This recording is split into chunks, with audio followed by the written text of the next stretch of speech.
Hello everyone, it's Rev Deanna Cox here. Today is Wednesday, November 15th, I think.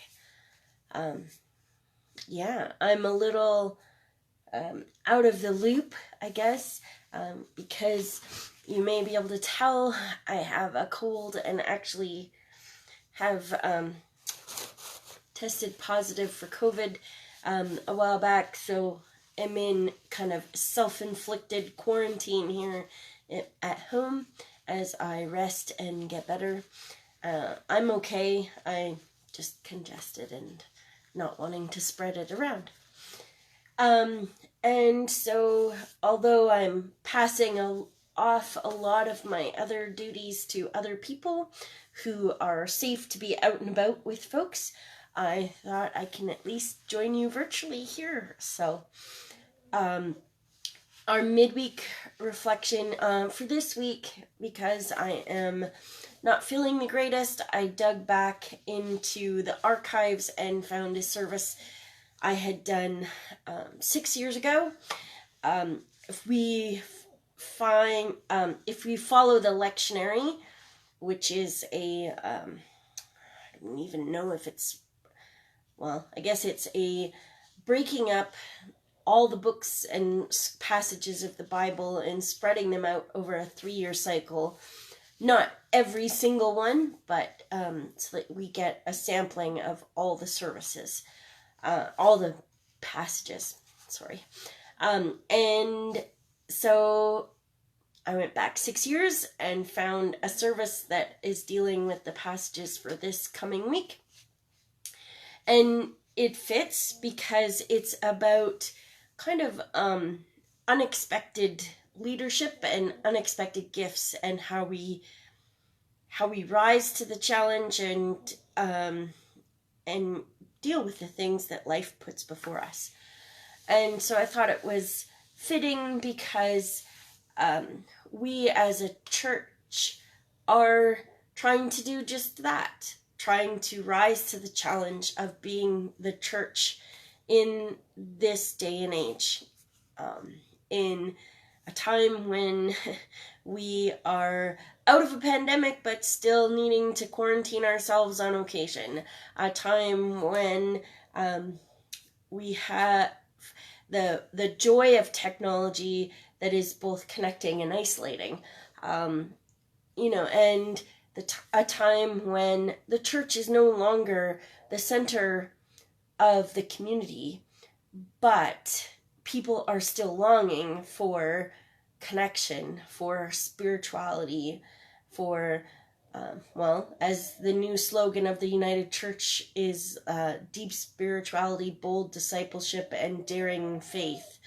People are longing for those things, but not necessarily in the package that they have come in our lifetimes.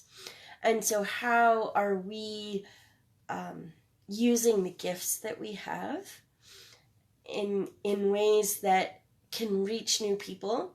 How are we embracing unexpected leadership or rising to the challenge of leadership ourselves?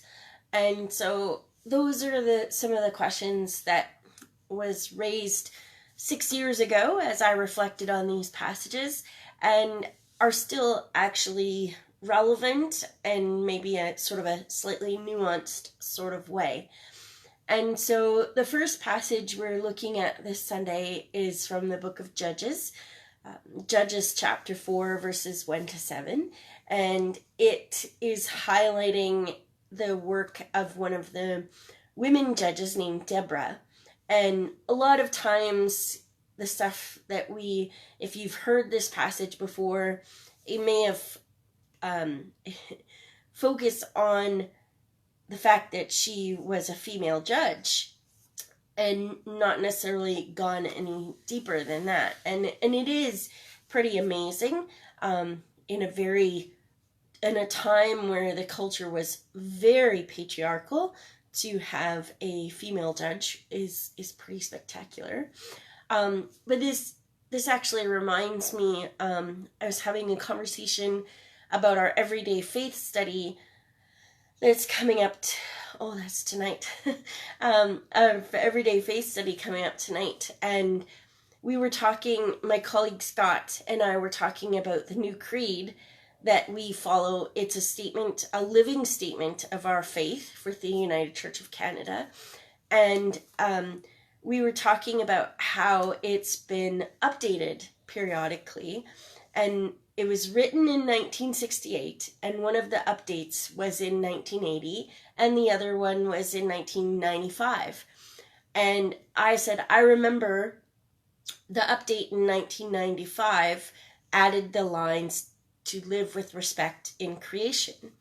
And I said, I wonder what the update in 1980 was, and I suspected it was around inclusive language. And so Scott looked it up, and it was. For those of you who know the new creed, it starts out, we are not alone. We live in God's world. And Scott looked it up, and it started out originally in 1968 saying that man is not alone. He lives in God's world. And so I was growing up with the history of the feminist movement that I did. It was very, to think of it that way, I was like, I'm so glad they changed it. But Scott pointed out about, and we talked about this in the first session of the everyday faith, is that it's personal experience. So that is my personal experience of growing up in that time, where for some people, hearing the phrase "man is not alone," they would have felt included because they just knew that meant humanity, and they were included in that. And for me, it's like, no. And Scott equated it to when we say, oh, hey guys, come on in. And we take it as meaning everyone. Hey guys, everyone. And yet now there is another group of people that will be like, I don't feel like that is including me. And so it's the personal experience piece that we talked about in our... And anyway, so I got sidetracked a little bit, and we're going to delve in a little bit more on Sunday into Deborah's reign as a judge and her leadership, and how she not only was known for solving disputes for her own people, but for quite broad range of people.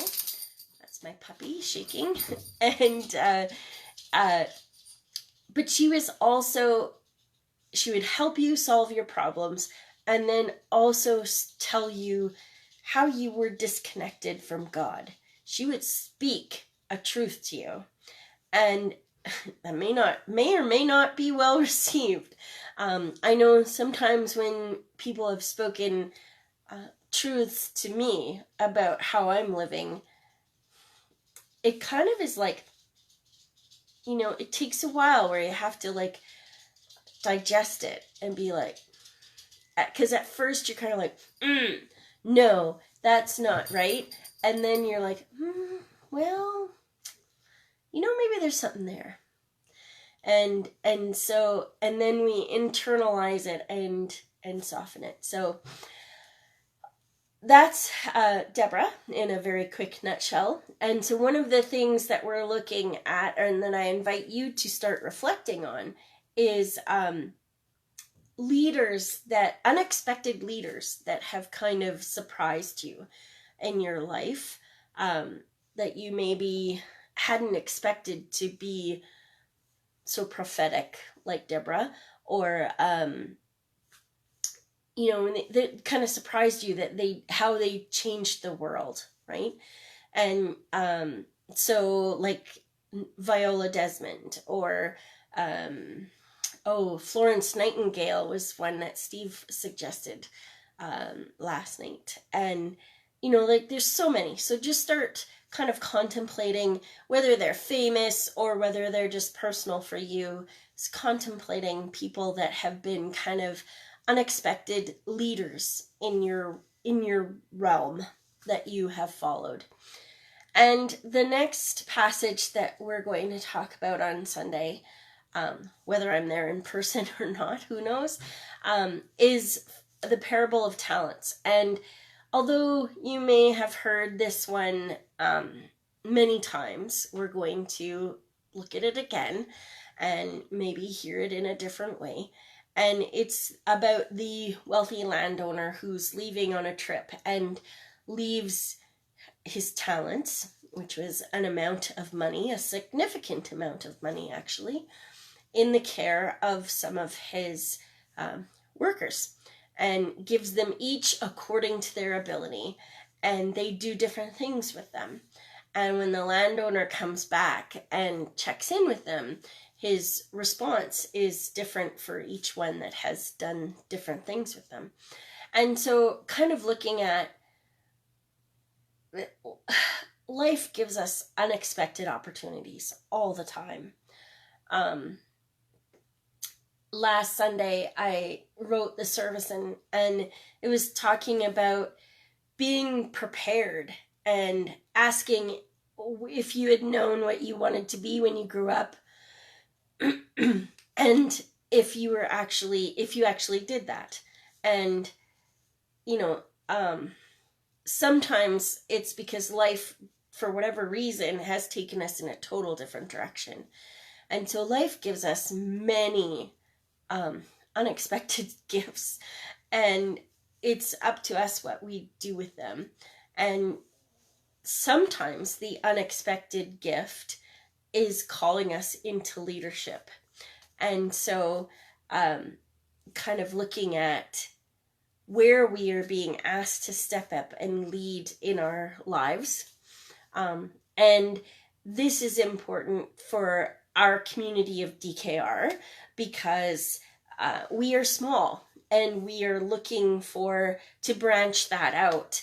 And we do that by inviting people to share their gifts and to share their leadership. And so I'm inviting us to reflect on how we are being, the opportunities that are being put before us in our lives, and if we are taking full advantage of them. Pardon me.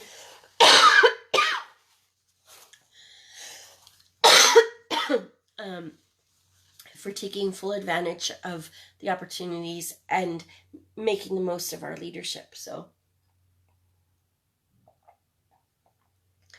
this is one of the reasons why I was not there on Sunday, is because when I talk, then I start coughing. So I think I will cut it short there. And that's essentially what we were talking about anyways. And just to start thinking about that and ways that we might be able to share the gifts of our faith in new ways in our communities. So friends, take care. Get lots of rest, wash your hands, drink plenty of fluids, and stay well. We'll see you soon. God bless. Bye.